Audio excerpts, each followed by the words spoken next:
बाबांच्या धोरणांची, रयतेच्या हक्काची मनामनातून नाद उसळे हो. मराठीला अभिजात दर्जा, कृती केली ही गर्वाची, अभिमानासाठी झटते हो, हो, हो.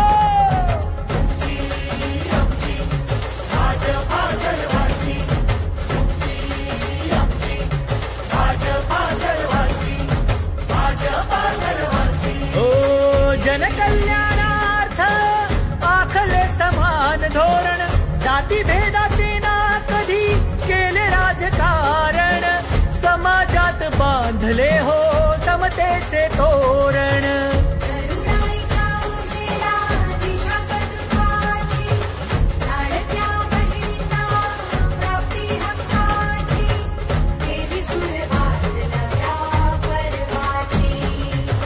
तुमची आमची भाजपा हो सर्वांची.